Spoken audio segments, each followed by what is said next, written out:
the podcast where we drink wine and talk hoops. I'm Chris and that's Lindsay, and we are back in the middle of the NBA playoffs and WNBA preseason. Yeah, we're here with a special Wednesday edition of the show because, well, it'll come out on Wednesday. Because, life happens and it's hard to find time to record. So here we are. But yeah, smack in the middle of the week and in the middle of the playoffs.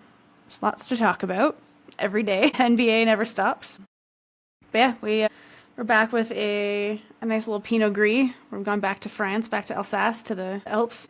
The Willm pinot gris. It's really nice. I don't know. I like it so far. We went with this one. We decided that the theme should be crushable wines for stressed out playoff fans because, as the resident Knicks fan, Chris has some skin in the game. And frankly, every time I watch the Nuggets, they just they give me heart palpitations. So it's like the heart attack Nuggets and Knicks these playoffs here. So we decided that we need wine that you can just drink. Just crush that shit because it helps or hurts, but mostly helps. Let's be honest. Yeah, it's like how in the beer industry they have like session IPAs, which is ones you're supposed to have like 5 cans of because they're easy to go down. Like this is this kind of wine basically. You can just sit here just like sip on this all day. It's not super challenging, but it's actually got some flavor to it, which is pretty nice. Yeah, so we went with the Pinot Gris, which for the uninitiated is the same grape as Pinot Grigio. Two different wine styles though. So Pinot Grigio, the Italian style, super light, very crushable, even more than this one. This one's a Pinot Gris, which is the French style, so it's a little bit more like fuller bodied. Pinot Grigio from Italy, it's like you're getting really nice like light citrusy notes, but it's very, very light, and when it's hot out, you just drink it like it's water. Pinot Gris definitely gives you the French style of winemaking, gives you a little more of like a full mouth feel. It almost gives like an oily mouth feel, which sounds unpleasant, but it's not. It just means that it really coats your whole palate, and you get more like honey and like melon and those kinds of fruits, and it's a little richer in flavor, but equally as crushable in the sun. And yeah, like you said, it's like a session beer for sure. It's just something that's easy. You will get lots of flavor and there's lots of redeeming qualities, but it's not challenging. You definitely don't need to be eating anything with it. You can, but it's not required. It's not like a really heavy, full of tannin and like sucking all the moisture out of your mouth kind of wine. And up here in Toronto, we had sun for like a whole day somewhat recently. So, it really does kind of fit the mood where it was summer for like a whole 18, 19 hours. It was really wonderful.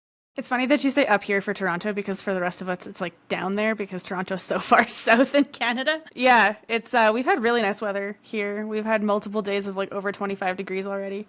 So that's the other thing. Just inspires this kind of wine in my world. I don't know. I don't really feel like I'll drink Pinot Noir in the summer, but I'm not drinking Cabs and Merlots unless I'm eating steak or it's rainy and shitty outside.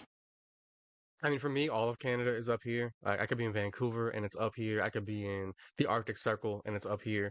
Like all of it is north to me. I mean, even the Raptors branding, like we're the north, right? Like the entire Yep. country is the north. There is no south. I know there's southern Canada, but it is not the south to me. Like I used to live 1,000, 2,000 miles below this. Like this is all north. Yep, no, that's super fair. The We the North branding was really good. I'm kind of glad they're starting to transition out of it though, as random marketing thoughts. Yeah, what do you think of the Willm Pinot Gris so far? I'm into it. I hadn't had a Pinot Gris in a hot minute. It's pretty enjoyable, I gotta say. I do wish it was a little bit of a sunnier day outside. I could actually sip this on the patio, which I now have. I have moved into a less shitty apartment. I actually can sit outside and do things now, which is a nice change. Well, that's a bonus. I know it's started raining here actually, just as we started recording, so relatable feeling. We picked this because it was sunny when we picked it, and now it's not so sunny, so that's kind of a bummer. But oh well. Stressful things have happened though since, so crushable wine is important. Hmm. I don't know. We'll come back to the wine in a bit, but man, since we recorded, a lot's happened. But specifically yesterday, a lot happened. The Knicks have Boston in a chokehold, and Jason Tatum might have a torn Achilles, and Hack-a-Mitch has largely not worked, and I don't know. Tom Thibodeau needs to retire the 5 pieces of hair that's on the top of his head. Just give it up, man. God, time to go home. Time to come home, man. Time to retire that shit. It's over. It's over. We know what's going on up there. Like you can't hide it. Either gotta get a hairpiece or you gotta just get rid of that shit. Yeah, it's not great. Very funny though. Actually, I take it back. I take it back. You know what? I think him having the fucked up hair, it's like very Tibbs vibes. It's like my whole life is basketball and I don't care about aesthetics or anything else. Like this is the same dude who was like, I could never have like a woman in my life because there's no room for anything besides basketball. So for him to like really care about his like beauty routine would be out of brand for Tom Thibodeau. Like the It's guy true. who is up till like 6 a.m. every day watching tape. Like this is how you know he is in playoff mode because his hair is looking fucked up. That's how you know he's ready. Yeah, at the like when they made the changes to allow for coaches to wear the sweatsuits rather than the like suits and stuff all the time, no coach really needed that more than Tom Thibodeau. You know, he really embodied the like I don't want to wear a suit, I don't look good in a suit kind of coach. Yeah, But there should be pizza stains on his suits. I feel like it would like really suit like how he is. His general spirit suggests that there should be like a little bit of Cheeto dust on his shit because he was just like he didn't stop crunching tape to like eat. You know what I mean? yeah, like the Bill Belichick sweaters, Tibbs needs his own. Yeah. He doesn't need a 24-year-old girlfriend though. Like you don't you don't need that. No, I no, would not want to see he does Tibbs. not need to adopt any other thing from Belichick other than the sweatshirts. Yeah. But yeah, speaking of the Knicks, I mean, last night's game, this is one of those weird ones because I had tickets to an event that I had bought like months prior. So I didn't realize I was going to be missing the game live, but I wound up watching it this morning. I'm holding off on as much information as I could.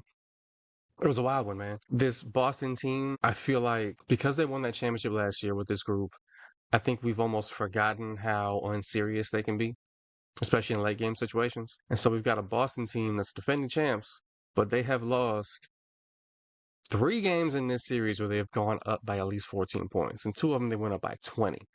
And it's just it's wild that a team that has been there before. They always talk about winning the championship as like this thing that is proof of concept for a team. This idea that they've made it over this mental hump, and they can overcome all these obstacles and shit as a unit. And they're out there just getting shit in their pants in the third and fourth quarter in a lot of these games, and it's kind of embarrassing because they should be the better team. Like they should be better than the Knicks.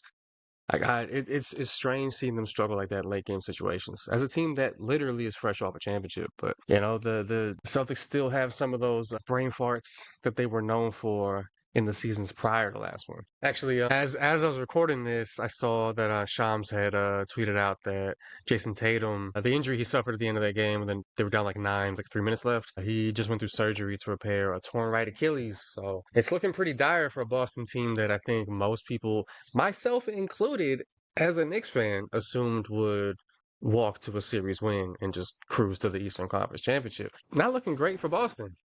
No, it's crazy because when I saw it happen, because I was watching the game, and they didn't show you didn't see his injury like immediately. They just showed a replay later because the action continued, and then they're like, "Oh, Tatum's down." When they cut to him like screaming on the floor, He I'm was like, spinning in circles. Like he was "Yeah, really in pain. Like he was yeah, literally spinning like a top. yeah." And so then he's like on the floor, like, screaming, and like you can tell like he knows. At first, you're like, "Okay, what happened?" And you realize pretty fast like something's not right. He was just like on the floor, like you could tell he knew something really bad had happened. Then they showed like the replay of the play, and you see it's non-contact. It's like he steps back and then goes to launch off one foot, and then all of a sudden he can't go anywhere. And they showed the front of it. They didn't show his calf like they did with Kevin Durant. Or I remember watching Dwight Powell in Dallas when he popped his Achilles. I watched that happen too.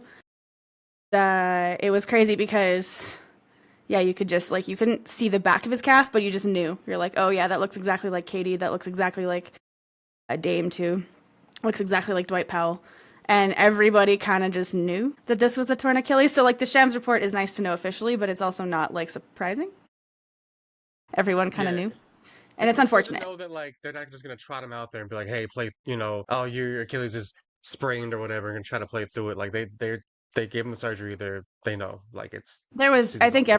everyone knew because Yeah, they showed the one thing I hate is when players get injured, like how much the cameras always pan to them in like the worst moments. Like when they showed the broadcast showed the feet of him in the wheelchair in the tunnel, you're like, that was kind of tasteless. yeah. Didn't feel We don't necessary. we don't need to see that. Yeah, the super like face like close up of like somebody screaming in agony. Like I think we had the shot of them falling down and their foot doing the wrong thing. I think that's usually enough. We don't necessarily need it to linger in their eyeballs for the next 5 to 6 minutes. Yeah, I always really hate that. Like it's cringe, but It's definitely, it's sad. Like, as much as obviously I'm like the queen of the fuck Boston fan club, I did never wish that kind of injury on anybody. Mm. Like we talked about in our hater rules, like it's never personal. And it's like, I'm not rooting for anyone to get injured. And I'm especially not rooting for like a really young, talented player or anybody to tear their Achilles tendon. Like, I don't care how I feel about his game. It's not, something you ever want for somebody. And the fact that it's definitely, going to have an impact on his career.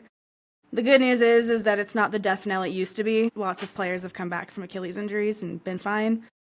But it's interesting because his Achilles tear reminds me slightly more of Stewie tearing her Achilles in Russia. Because she was also like in her prime, whereas like most of the other Achilles tears have largely been players who were kind of at the older end of their career, like Kobe and even Clay to some extent. Like he was still pretty young, but like the two devastating injuries back to back near the end of his 20s, like beginning of his 30s, just kind of set him up to age faster. But Yeah. with Stewie, she was in her prime too, and she's come back and won an MVP since.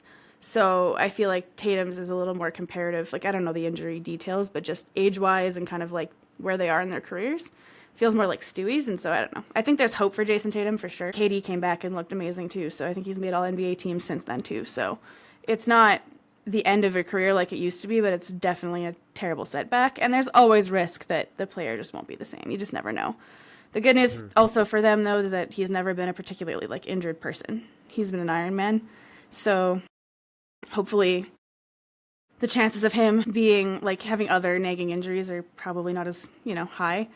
But I do hope, I was talking to somebody on Twitter last night about this, and I hope that he takes the entire year to just like fully recover before he tries to come back.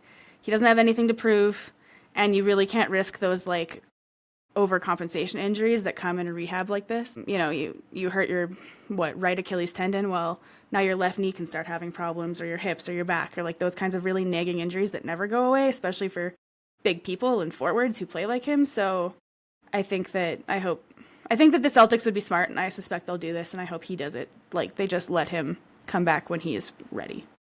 And I think they learned that with also Gordon Hayward too. Like they've had some nasty injuries suffered in a Boston Celtics uniform. Been a few of those, but Yeah. yeah, looking tough for Boston. I mean, before the injury, even they were about to lose Game 4 regardless, right?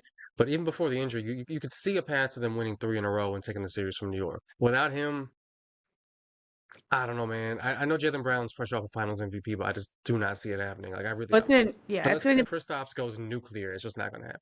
they need like a Herculean effort from Jaylen Brown to even win this next game. It's funny though, because I actually, even before they were losing, you could see a path, I agree, but I never felt confident that they would do it because the Celtics just kind of honestly fucked around a lot in this series.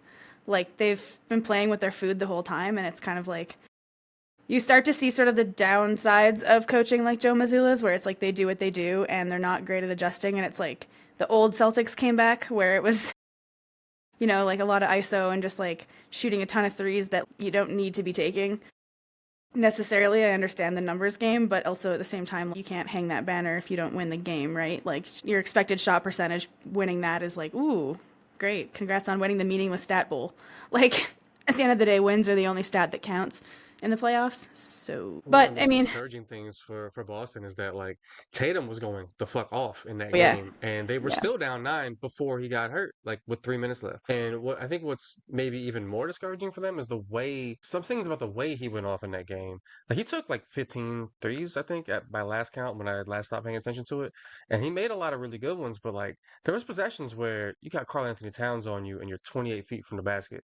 And instead of saying, "Hey, I got this center on me who's got who kind of runs like he got clown shoes on sometimes," and instead of just trying to cook him off the dribble and go in for a dunk or a layup, I'm gonna try to shoot a 28-footer over him, and he made a few of those because he can shoot it. Mm-hmm. But it's like it doesn't feel like you're really taking advantage of the personnel on the other side of the other side of the court and really forcing your will on the other team. Like it feels like he settles a little too much. It's just that he can make those, and so it's easier to continue to settle when you know you can hit them. No, it's true. And I think that, so Bomani Jones and Vincent Goodwill had this conversation, I think Friday, about whether Tatum is really that dude or if he's just managed to accomplish himself into the conversation and nobody really takes him seriously, but we have to because it's like an eye test versus like accolades kind of situation with him, Mm. where when you watch him, you're like, damn, like he's really good. You can see the talent. It's very obvious. He's like, this really large, very fluid, like he's got an incredible handle, really smooth jumper, like he's a good player. But he just never feels like that guy. Like he doesn't feel like a Luka. He doesn't feel like even like Jokic or any of those players. And some of it, and it's not even personality because you don't have to have that like, ruthless like Kobe kind of mentality You necessarily. don't gotta be a dickhead. Like, The irony is that he is a big Kobe fan, but anyway. But it was more just that like he's just really young and he's been on good teams and like no doubt he has talent and earned those accolades, but it's also like he just doesn't feel like that guy. And it's really interesting because he has games like last night where he's starting to actually he does those things where you're like, okay, finally, like you're getting to the rim, you're getting rebounds. Like he was rebounding like crazy. He was, and you see the merits of having your best player be like a really good two-way player, and it's like that's what you need. But the Celtics just don't feel real sometimes. It's like, yeah, they won the championship, but they don't feel like a defending champion. They don't they don't give me the heart of a champion vibe, right? Like they don't give me that like when I'm watching the Nuggets and it's like there's certain games where obviously like they just give up and they're like nope. But or even like the Raptors when they were defending in that year after Kawhi left. It's like they won. I mean, they had the largest comeback in franchise history and like they give that like, heart of a champion. Even the Warriors still have that even though we know that heart is diseased and old, like, but they still have it, right? Because they won those rings. But the Celtics just don't feel like that at all. They don't feel like they have that edge, and they end up wandering back into their old ways of playing with their food and not really, I don't know, doing anything. They look aimless on offense for having that much talent sometimes. And it's weird. even the championship kind of came against a weak field. I mean, they played against a low seed Yeah. Pacers team in the conference finals. They played against a relatively low seed Mavs team in the NBA finals. Like they, I'm not gonna say like I'm not an asterisk on a championship type of person. I No, think me neither. every championship is legitimate, but like they didn't necessarily play against like another Titanic team. You know what I mean? Like they won it. They were the best team that year. I think that's unquestionable. But they didn't necessarily play against anybody who they didn't play against anyone else who really felt like a championship caliber team in those playoffs. And hey, if you're the best of a weak field, you're still the best. Like at the end of the day, all them shits count the same. But Still they the didn't really 18th have to banner, play and you can against hang it. anybody who was that scary. Yeah, you can hang it, man. You can put that shit right in the middle of the court. Yeah, for sure. I feel that way too. Because it's like, it's funny. I mean, you probably feel different because you're actually a Knicks fan. I'm just kind of rooting for the Knicks because it's an anybody but Boston situation in my life. But as a more objective outsider, like watching the series, I haven't really felt stressed about the Knicks at any point. Even though, like after the two comeback wins, I'm kind of like, okay, like I don't really trust Boston. Like they're clearly, I mean, like the Magic tested them more than they probably should have, to be Yeah. honest. Like they didn't beat the Magic really that badly when you consider how much the Magic just couldn't fucking score. The Celtics needed to win that series and should have won that series. They were clearly the better team. But nothing in it really inspired like a ton of confidence in me where I'm like, yeah, they're the Celtics of last year where they're this dominant like they do their shit every game whereas they just wander into these weird possessions where you're like, what are we doing exactly? Like turnovers or just like weird step backs that don't need to happen or I don't know. It's not ideal. So I just have never felt that stressed the entire time. I've never felt like the Celtics were truly like actually they could. I knew they could win it. Obviously, they have the talent to win it, so it would never be surprising if they did. But I've just never felt like the Knicks were completely out of it because they can stay in it enough and just they have this like consistent motor that the Boston Celtics just don't seem to have. In a weird way, I haven't necessarily felt super stressed, but it's because I feel like we're playing with house money.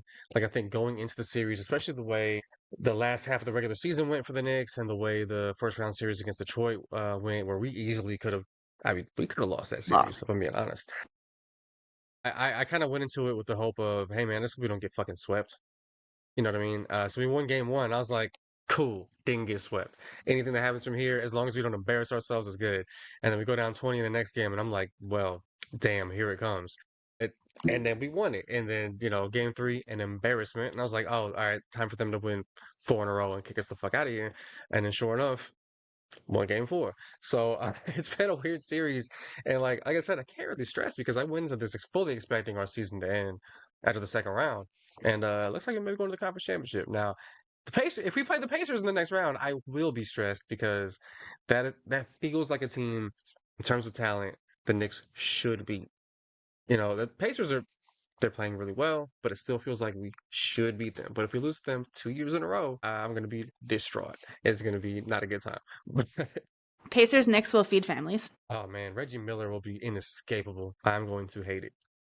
Yeah, fair. Yeah, the Celtics, like the Knicks, they do feel they give me honestly the Knicks and the Nuggets have had the same vibe to me in these playoffs where the expectation is the same although slightly different. Like the Nuggets are a former champion trying to prove that their season wasn't a complete disaster.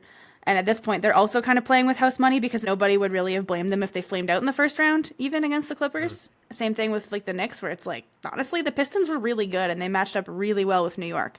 So you wouldn't have been like surprised. Maybe more disappointed on the Knicks case because they're clearly more talented than the Pistons.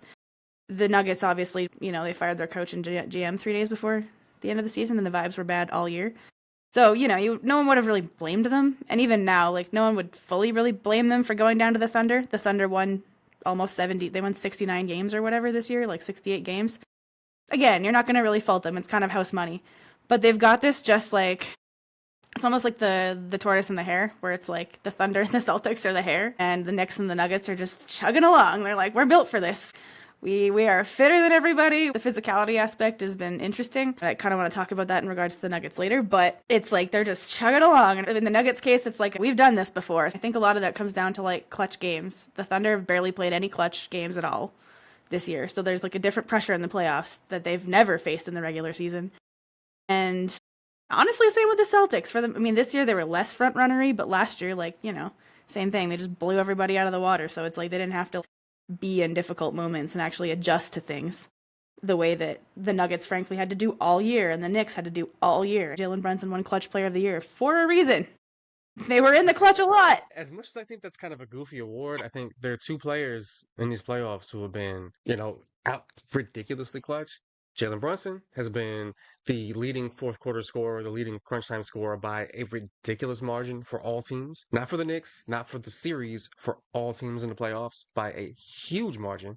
And I think he's like, it's the most clutch points in like the first 10 games of the playoffs. I think ever or the second most, one of the two, over 100. It's crazy. And then Aaron Gordon has been incredible. When So they have good. needed a huge shot, whether it's been from three, whether it's been a fucking putback dunk as the clock expires, he has been unbelievable.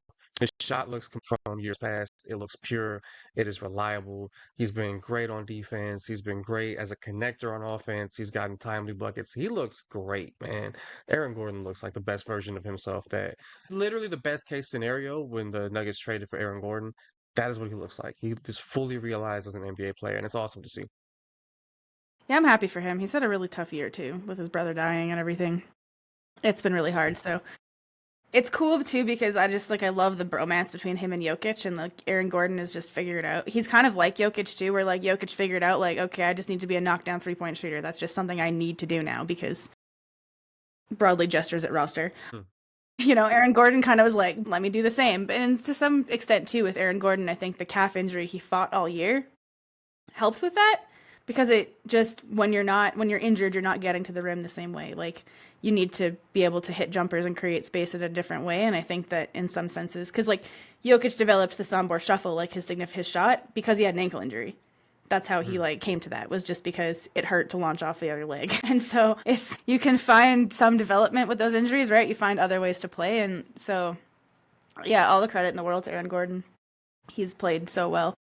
Mr. Nugget has been pretty incredible, but any other thoughts on the next Celtics series before we move on? I'm gonna say if I still don't fully, I'm not confident enough to be like, hey, we're gonna win the series, even with the Tatum injury, even with the Knicks up 3-1, just because the entire recent history of Knicks basketball. But at the same time, man, like I genuinely feel optimistic. I think even Karl Anthony Towns has shown flashes of really competing on one-on-one defense. There's still some weird lapses. Like Game 3, he looked horrendous on defense, but Game 4, there were some plays where he got matched up one-on-one against Tatum and actually really competed and made him work for a tough shot. Tatum made a couple of incredible fucking shots. He hit like a 28-footer over him. He hit like a high arcing, like scoop shot over him, but they were well contested. He actually moved his feet instead of doing the thing where he turns his entire body and just runs. He actually moved his feet sideways, which is the thing you need to fucking do, and had his Yep. hands up, which he often does not. I think it was a mature performance from Karl Anthony Towns. He forced his way to the rim. It was exciting to see. And then we got a couple role players Mitchell Robinson, people forget, was the starting center on last year's Knicks before he got hurt. He has been absolutely massive. He looks as quick and like agile as he has in years, with all the foot injuries and ankle injuries. And Deuce McBride gave him some good minutes off the bench too. So they have 7 contributors, which is what you need. I mean, 8 would be great, but 7 guys you can rely on. That's enough Something. in the playoffs sometimes. Yeah, especially on a team where they're used to playing heavy minutes, so they're not tired. Like, this is normal. Their bodies have adjusted to this because they've just had to. And I think, yeah, same thing with the Nuggets, right? Where you're like, we've just been doing this for a while because we've only had 8 guys the entire year that we can play. Yeah, Cat has been really good in this series. I think the Detroit series, you got, classic playoff Cat, which, is always a little dicey.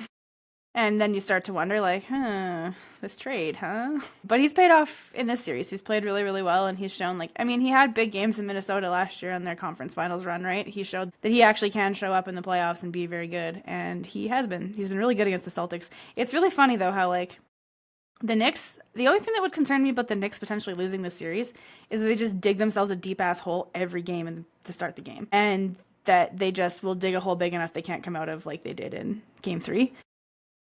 Because it's like, if they can stay within 10, it's fine. 15, you're like, okay, not ideal, but great. 20, it's like, okay, you've done this twice, but I don't know. But after that, you're like, I just pack it up. So I Yeah, just, I they need win it them by to 7, not, and the announcer was like, "This is the biggest lead they've had all series." I'm like, "Damn." yeah, it's not great. Because it is a shitty way to win in some ways. Like, it's exhausting to have to win that way all the time. So to have to fight your way into a game for the entire game, rather than at least trying to protect a lead, it's because you got a little more juice when you're winning, right? So it's kind of like, I don't know, always having to come back every game. It gets exhausting. Starting that way is not good. So hopefully they Yep. can get off to a bang. And like, I'm curious to see what the Celtics mentality is, because obviously, yeah, like this last game, we kind of knew the Celtics were losing anyways before Tatum went down. But then it's obviously extremely deflating when your best player goes down, or second, whatever. How don't I rank the Jays? Oh, you're He's putting. Oh, they're gonna put Al Horford first to first. I was like, wow, that's a bold take. no, Derek White. That's how Kerr feels. Hey, Derek White in that first quarter looked like the best player on earth. I was deeply concerned. Yeah, don't like him. It's just, anyways, I don't like any of the Celtics except Drew Holiday. And that's just because Drew has a reputation from other teams that I can still hang Yeah, on to. wonderful dude. Wonderful dude. Yeah. Anyways, but it was still obviously extremely deflating, and so it's interesting to see because also now they're kind of the underdog now because they're missing one of their best players, and it happened in a very serious, kind of traumatizing way. To be honest, like I do always feel bad for athletes who have to keep playing after watching someone go down with a pretty serious injury. It's not, and I get that it's not functional to stop the game every time, but I also do still feel bad for athletes having to do that because it's like a bit traumatizing because it could be you, right? Especially Yep. something like an Achilles. It's just kind of always been that like it is like the worst possible injury for a basketball player. Let's be honest. Like arguably worse than an ACL because like so much of your explosiveness and everything comes from your Achilles and like your Yep. calves and shooting, right? So it's yeah. It's I mean, look how Yeah. long it took Clay to actually get his shot back because his legs were not under him.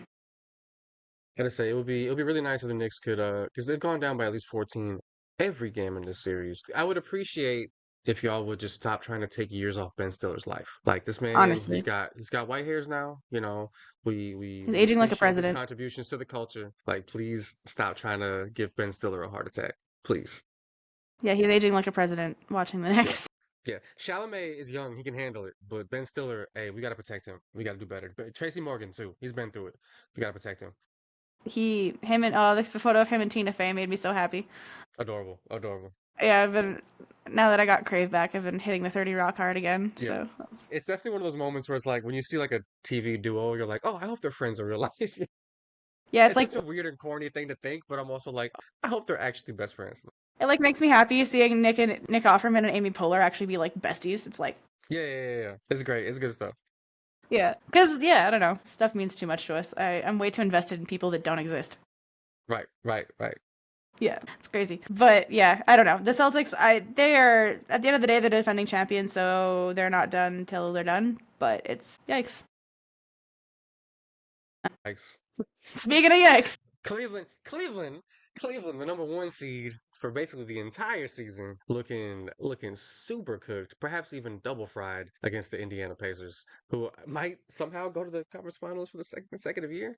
The Cleveland Cavaliers look like the turkey in National Lampoon's Christmas Vacation and just like It's that cooked. bad. It's not great. It's bad. I And I knew the don't even Pacers like to turn it up, but this is not looking good for Cleveland, man. and I don't even know what It's happened. dire. Cuz like the injury to Garland was weird because in the first series like you just didn't notice cuz Miami was awful and they made Miami look worse than they probably even were. But you're like, okay, Garland will be, lots of rest, perfect. He'll be back for the next series, and then he doesn't come back, and you're like, okay, this is pretty big because Donovan Mitchell's having to go into hero mode like he did in Utah, and we saw how that worked out. So concerning. And like Mobley stepped up, but then he got hurt, and you're like, oh fuck. And the game when him, Allen, and Garland were out was like, ooh, this is rough. But you can't blame everything on injuries because then everyone was healthy. They win a game, and then the next game they completely shit the bed again. And I understand that like obviously those players probably aren't fully healthy. None of them are. 82 games does that to the body. 82 games of basketball will do that to your human body, but it's still just there. They might be challenging Phoenix for the Eagleton, you blew it super hard, complete buffoonery award. It's tough. They're coming for it. They might just name the award after the Phoenix Suns at this point. Like, we don't even need to mention Eagleton anymore. It might just be the Matt Ishbia, you blew it super hard memorial. The Microwave Matt. Wave Maddie. There we go. Microwave Matt Memorial. You blew it super hard, complete buffoonery award. But the Cleveland Cavaliers are coming for it. And like, I don't even know what the Cleveland Cavaliers do if they do blow it. Because do you just chalk it up to injury and be like, well, you know what? It was year one with this new coach, whatever, injuries at the wrong time? Or do you really look at it and be like, well, we ended up turning into the same team we were last year. So how do you run it back? Like, what do you do? Like, I don't even really know. I think they're young enough to convince themselves to run it back one more time. It's because Mobley maybe still has some more dimensions. Donovan Mitchell's in his prime. I do think though, man, if it doesn't work out next year, trades are coming. I don't know who. I don't know for who. Trades are coming. Well, it does make me interested in like, yeah. I don't know that Cleveland is a team. And the thing with Cleveland too, though, is like salary wise is the problem because I think they're like in the first apron. Like they have like $200 million in salary committed to next year. So like they're not exactly playing with a lot of money either. I think players like the core of the team, I don't think you can do a lot with. I think you have to give them one more year to really ascend. Because at the end of the day, like it does take time. I mean, the Nuggets had to go through a bunch of playoff series before they could really get places. The Rockets, the Kings, like all these teams that have kind of suddenly shot up. Like it's not like it's a panic and emergency. The Knicks even, right? Like this era of the Knicks. So it's not like it's an emergency, but it's also like, okay, like we're starting to get to this kind of like tight point of like, what do we do? And I think the core of the team is probably safe for at least one more year, but it's players like, they need to find a bench because like Ty Jerome, he was amazing all season, but like, that has not happened in the playoffs for the most part yet. And it's scary how much they're needing to rely on that happening. So, I don't know.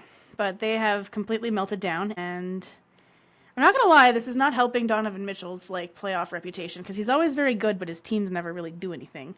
And I don't know if it's him or just it's coincidental. Because he is very good. But like, it seems like when he scores more points, they lose. And that's kind of like the crux of Kenny Atkinson's offense. I don't know, man. The supporting casts always feel a little goofy. Like there's a lot of like Yeah. overlap between what some of the guys do. I feel like it's one of those rosters that it's really good, but it could make a little more sense. Yeah. It could be a little better fit. Like I don't know if you trade maybe Jared Allen to the Lakers for some stuff because they need a center or something like that. I don't know what that trade would look like exactly, but I feel like Mobley could be your center. Yeah, I mean, the double big lineup does do well, though, and having Jarrett Allen, like, he's always done best under Kenny Atkinson anyway. I think it works, plus you need depth anyways, and they stagger their minutes a decent amount, so I think that pairing is fine, but they do need Mobley to take another step forward in terms of his jump shot, just like, honestly, his best friend, Scotty Barnes, needs to do the same. But yeah, the rest of the roster, like, they still have the same kind of holes where they don't, like, trading...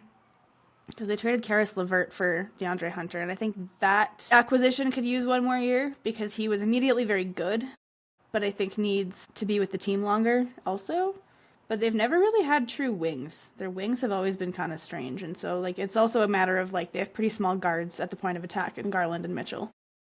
And both are decent enough defenders when they try, but they're not big. I don't know.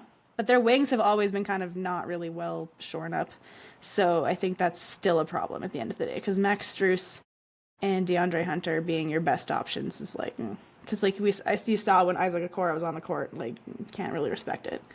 He's not. Yeah. The spacing is atrocious. So Yeah, Max yeah, it's Strus not going briefly well. turned into the best player in the world for like 5 minutes in one of the games this series, but I'm pretty sure they still lost that game.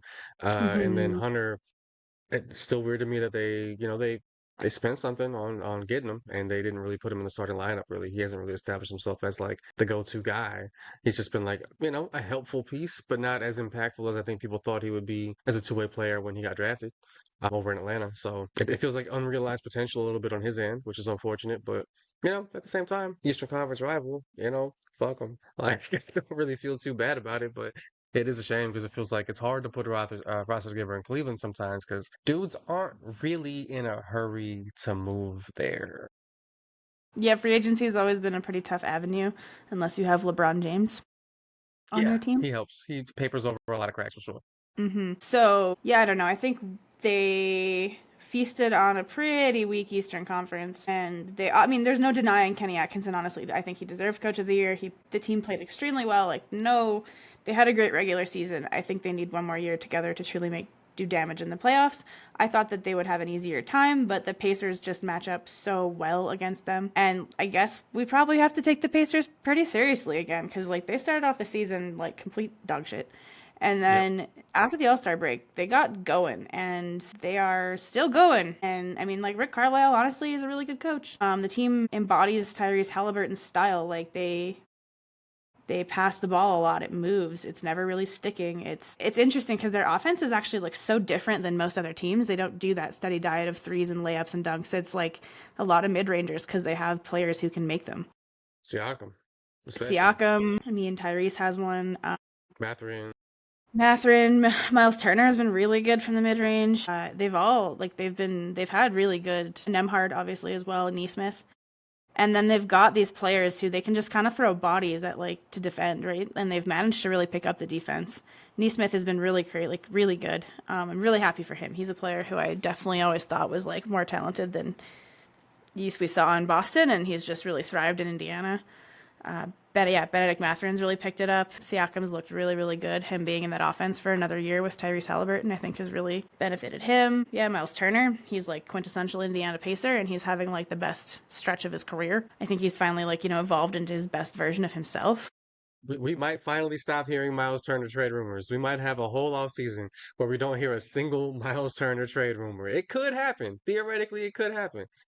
It's a big blow to the fake trade economy. Man, trade machine traffic going down like 30%. Oof, tough. You hate to see it. No more Actually, just Lakers kidding. I photo kind of love shoots to for see him. it. Oh my god. Yeah. Uh, but yeah, the Pacers are really good, and they're making fools of the Cleveland Cavaliers. And I can't tell still if it's the Pacers are really, really just that good, or if this it's a combination of like the Cavs are just completely melting down, and the Pacers are definitely pretty good. I just don't know if they're really like that much better. Kind of like Classic when the Eastern Conference basketball. You gotta love it. yeah, You gotta love it. but it's even like the Thunder when they beat the Nuggets by 40. It's like, yeah, they're better than the Nuggets, but are they 40 points better than the Nuggets? I don't know. Same idea. I don't like the Pacers. I can't tell. And I guess we'll find out because I think they're definitely going to be playing we'll find out when they play the Knicks and or Celtics. Be kind of a miracle if they end up with the Celtics again. I don't Yeah, think the Celtics are Celtics still will in win play. that. Still in play. Yeah. It's not over till the fat lady sings, as they say. Yeah. I would not trust the Celtics to get past the Pacers this time, though. Not gonna lie. I just think they'd run out of gas. The Pacers are deep, too. They've just got lots of talent. Yeah. I Kind mean, of eventually crazy. all those guys are gonna have to get paid, but for now they got, 8, 9 guys who are really contributors. I mean, even like Obi Toppin, a guy who seems to be destined for 15 to 20 minutes a game for his entire NBA career. He's go out there and put out a show occasionally. Yeah. Well, and he's important to them, though, because his 15 to 20 minutes are actually, like, very good minutes. Like, they need those minutes from him. So they've quietly built a very good team, kind of from the middle out again. Like, Indiana just keeps, like, never having to fully tear down. Because even when they tried, it didn't really work. They only got like a top 10 pick. Ben Mathurin was like their highest pick ever at like Mm. 5 or 6. Just kind of sad. But I mean, the Raptors are perpetually stuck at the 9th pick, so I get it. But yeah, I guess the Pacers, I don't know. The Pacers, so I guess quickly we'll have to transition to this later, but since this Giannis trade stuff has come up, I'm kind of low-key like, what about the Pacers? I don't think the Pacers have the picks to do it, but they've got lots of young players that they could kind of throw into a trade.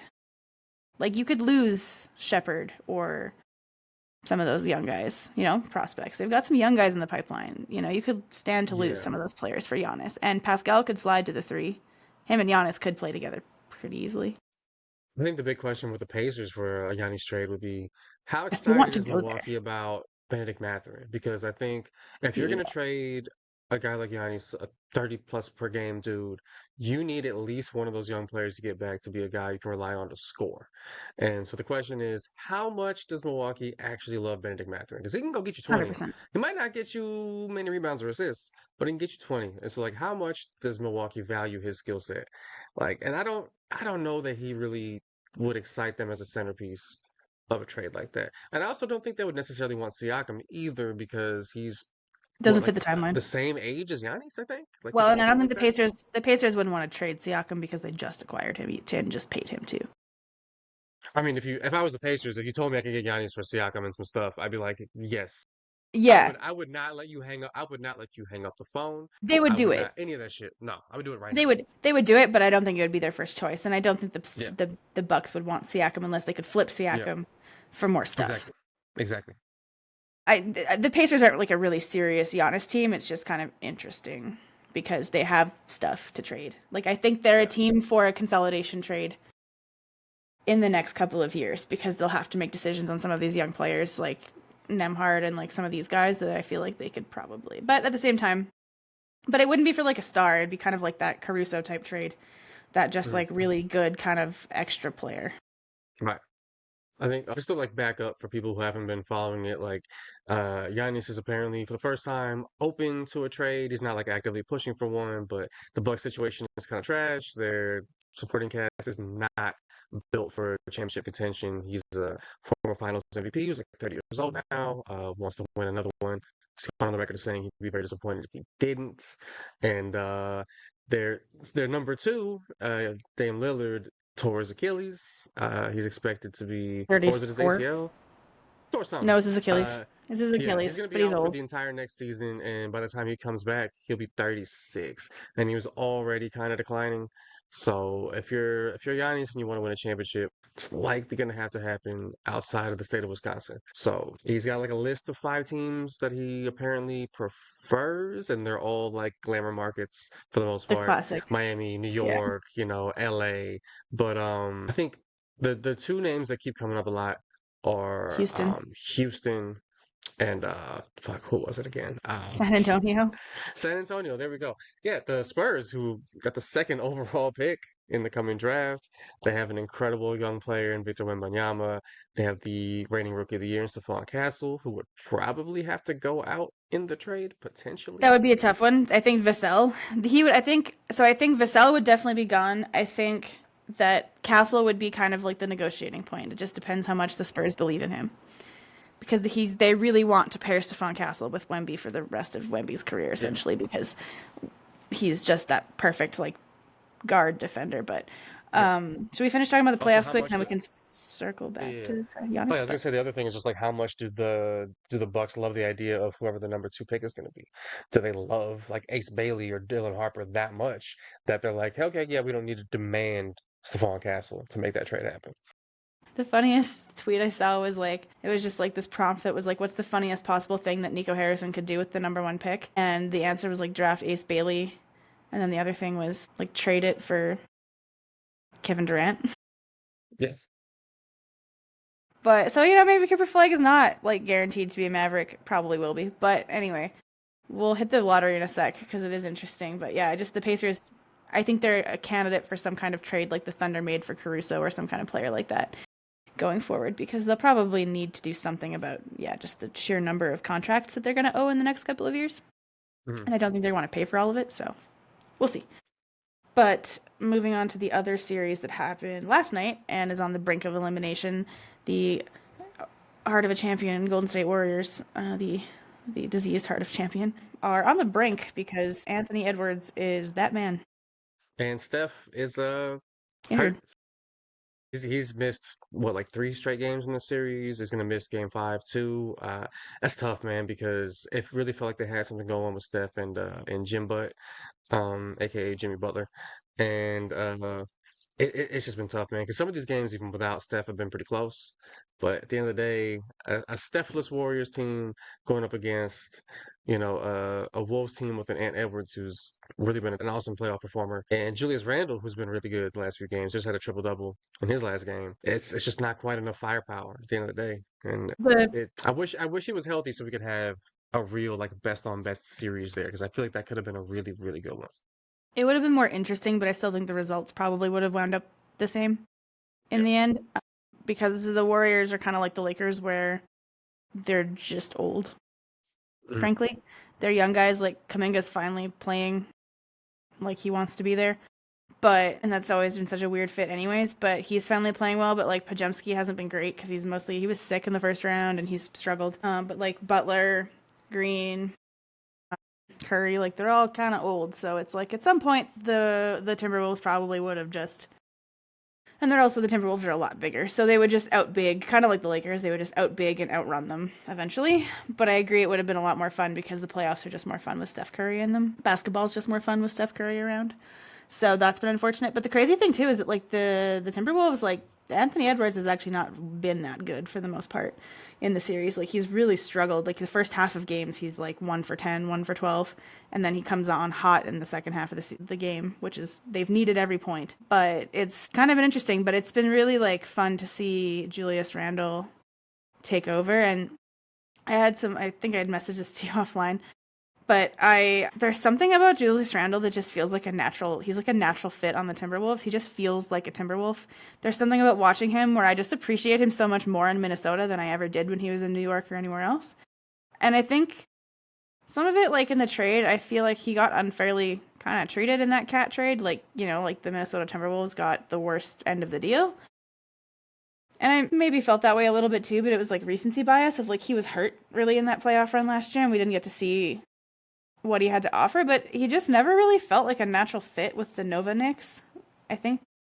And it felt Mhm. like he was like the odd one out of the group because he didn't go to Villanova. Like I know they had good chemistry, but then you saw a lot of stuff on the bench when Julius was being really like whiny and stuff like that, right? And there was a lot more of that. Where in Minnesota, he's just been like really steady. He's been a really good like foil to Ant's craziness because he's just been really quiet and steady as a rock, and he's giving like Mike Conley type vibes, even like that, just really like even tempered, and it just feels like he's content and he's playing like it. Like his game fits really nicely with Ant because he's can be a traditional big and go catch lobs or screen, but he's got a good face up game and he's arguably got a better face up game than Cat in some ways. So he offers a little more ball handling than Cat did. And like the Wolves relied pretty heavily on Cat to score for them, and Randall I think struggled to fit in at first, but John Krasinski of the Athletic is like the best Timberwolves follow, and he was writing about how when Randall got injured earlier this season, it gave him some perspective on what the Timberwolves really needed out of him, and kind of like an Aaron Gordon-esque sort of just transformation of who he was as a player. He just figured out how to really fit in those gaps and let the game style and everything come to him, and since then he's really popped off, and he's just been such a great playoff performer for them this year, and it's been really nice to see. And like I feel like he got unfairly kind of chastised last year, and I think it was just because his fit with the Knicks was just never quite natural. Like once the Nova Knicks kind of were formed, like that first season when it was like Brunson and RJ and him, it kind of made more sense. But then once they got Josh Hart and Mikal Bridges and like those and like sorry Dante and like those players, it felt a little just more clumsy with him, even though he was very useful to their team. Yeah, I read that same athletic feature and it was pretty cool. Like, because when he came over there, it was kind of an awkward fit at first, a little bit struggling. The team jumped out to a pretty bad record. I think they were like 8-9 to start the They were season or like some shit. 500 for a big chunk of the season. under 500 for a hot minute Yeah. after going to the conference finals last year, and there was like a lot of heat on Randall, a lot of we lost the trade, especially since the Knicks came out kind of hot, and then the injury happened, and think people thought that like addition by subtraction, Randall being out, we're gonna climb back up, and they didn't, and people were like, oh wait, the issues run a little bit deeper than just Julius Randle here, and when he came back, he was able to sort of fit in better, and he talked a little bit about how like he always felt like he fit in with the team socially and like the team culture just hadn't happened on the court for a while. And once he came back from that injury, the on the court stuff came in and he was able to, finally fit in there. They leaned into his abilities as a distributor. I think people forget that that second season in New York, the first one was kind of goofy. The second season, he was really the primary creator for that team. I'm Yeah. pretty sure he led the Knicks in That was assists the that year season because before of the Brunson got playoffs. there, right? Yep. Yep. Yeah. That was the season where they lost to the Hawks in the first round, but that was because they just loaded up everything on Randall and they said, "Hey, They didn't. beat Yeah. us with these other dudes," and them Yeah. other They dudes had were no not one. it. Alfred Payton was not going to give them 20 when they needed it. Evan Fournier was not turning into FIBA Evan Fournier. Oh, yeah.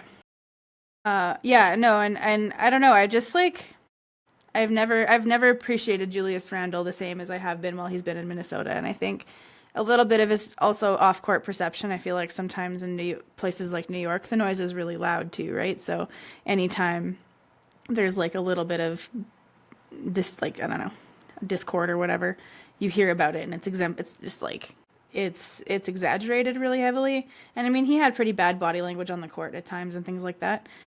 So it felt in some ways too like his time there was kind of done. And so I'm glad that he has gotten kind of some closure. And I don't know, he just feels like a Minnesota player, like just that low key, like, because he's not like he was ever that really like big personality in New York either necessarily, right? He just fits the Minnesota market. He's just, I don't know. It's like Mike Conley, like he just fit, those small market teams like Memphis and Utah and now Minnesota. They just, I don't know, it works. So I'm really happy for Julius Randle, and he's played really well. I mean, he really, while Anthony Edwards has been struggling, Randle's really kept that team like in it. He's kept them within touch of the Warriors, because the Warriors always have been starting out pretty well against the Wolves. The Wolves have had to work for it a little bit because the Warriors have energy in the first half, and Anthony Edwards has been struggling, and so then Randle's kept them. He's been kind of that steady presence that's just kept them in the game, and then Anthony Edwards does Anthony Edwards shit, and they win by 30. Yeah. Yeah. Dunking on people, always helpful. Always helpful. I do really appreciate. I also just would like to give Chris Finch his flowers. He's been like the perfect coach for that team. He's like the perfect coach to coach a player like Anthony Edwards, because he like understands how Anthony Edwards like wants to be coached hard, but like he has that sort of same trait that like Pop and all the great coaches have, where it's like, I'm gonna call you out in public, but like I'm here for you for everything. Like I'm gonna make sure that I support you to also like help you get better, and like not, I'm not gonna say anything in the media that I won't say to your face, and like that kind of stuff. Like it's brutal, but it's also like, and Anthony Edwards, to his credit, he's like, he seems to really appreciate Finchy, but also talks about how like that's how he wants to be coached. Like he's competitive, so like tell me I can't do something and I'll go do it, right? Right. And I don't know. I think Finch has been a really good coach. The team really took off once he got there. So I think the Minnesota Timberwolves finally got it right with a coach. Got a good one. Got a good one. Probably best one since Flip, anyway. Right. And he got the players' respect too, which is always huge. Yeah, for sure. And I think having a strong coach like that really helps when you do make a really, really big trade, like the Cat trade, especially when it's a player who's meant so much to your franchise, right? You can see that, it would be easy for a locker room to fall apart. So I think it was really good to have that kind of really strong presence. But yeah, the Wolves-Warriors series has been pretty fun, but I've never really felt like the Warriors were truly in it. And I think especially once the Steph injury happened, it was like, damn. And it's sad because I love Steph, but it's been nice that he's even gotten this much competitive basketball in his kind of post-championship era, because Giannis hasn't gotten that much competitive basketball since they won, right? Like the fact that they're this far away from their last championship and the Warriors are still at least in the second round of the playoffs is pretty cool, considering they even like botched having the second overall pick and stuff like that. So, it's worked out okay. I think it's okay if they never win another championship with Steph. It would be sad, and I would like them to, I think. But it's at least nice that he's still playing competitive basketball this far in. Yeah. But I don't know about you, but I think probably the best second round series so far has been the Thunder and Nuggets, and nothing has made me want to just drink wine straight out of the bottle or just shoot straight up vodka, has been that series. Yeah, other than the one just absolute hammering the Thunder gave the Nuggets, it's been really good, man. It's been some close games, seen some good old Thunder brain farts in the fourth quarters, which has allowed the Nuggets to seal a couple, which is great. I'm hoping for a good one in Game 5. I would love for Denver to win this series. I think sometimes that Thunder team is a little unserious, despite the talent and athleticism gap in their favor. I just like I enjoy watching Nuggets basketball a little more than I enjoy watching the Thunder play, if I'm being completely honest. I've Yeah, just never really been that warm on that franchise since the ever since the like the Sonics. Westbrook, Durant, Harden era, which I actually did really enjoy. I just haven't really liked watching the Thunder all that much, even though they're really, really good. Yeah. I mean, as a Canadian, I've always loved Shea, but I've started to dislike Shea a lot more watching him grift really hard. It's getting to like the Harden levels of like, what the fuck are you doing? Yeah. Like, you're not even trying to play basketball, you're just trying to draw fouls, and I hate that. Like, I understand it's a skill, but I don't like it. That's not ethical. It's not ethical basketball, and I don't like it. I don't know. I love Shea still, and I will always love Shea, but you're right though. The Thunder do look a little unserious. Like it's kind of funny because it's like the Nuggets are definitely not as good of a team. It's pretty Yeah. obvious. But Jokic is still the best player on the floor, even though he's been struggling pretty damn hard. And the Thunder have made his life very difficult, and they've had to rely on the other guys to step up. But I mean, they have. And like Christian Brown is like, you know what? Shots aren't falling. Let me just throw my body at the rim and see what happens. And honestly, it's worked.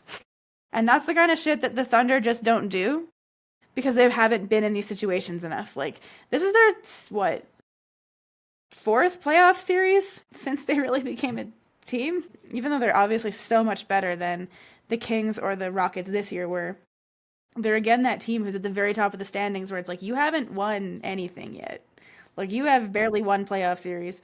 And it's interesting, actually, they remind me of the Nuggets like in 2019, 2020-ish, because they were the one seed in the West. And they like did well in the playoffs, but it was clear that they are not battle tested in the playoffs yet. Like they need more. And the Thunder, they have in theory everything because the Caruso trade was that's paid huge dividends. The Hartenstein pickup has paid huge dividends, but you're still relying extremely heavily on a technically third, but second year slender man in Chet Holmgren, and he's been a nothing on offense. He's done absolutely nothing. He's been really good on defense, but he's done absolutely nothing on offense. Every time he dribbles, the Nuggets are trying to strip the ball from him. Every single time. They're just Yeah, like, we're slapping at that ball. And it's worked more often than I think the Thunder would like. I agree. Yeah. Aaron Wiggins hasn't been very good. They've managed to keep J-Dub from going off. Some of it I wonder too is if the Thunder are getting tired throwing 17 bodies at Jokic on every play. That's probably kind of exhausting after a while. I do think that the reffing has largely been a little bit skewed in this series. Like overall in the playoffs, it's been pretty decent. But this series has been a little tough because the Thunder are getting to defend the Nuggets in a way that the Nuggets do not get to defend equally.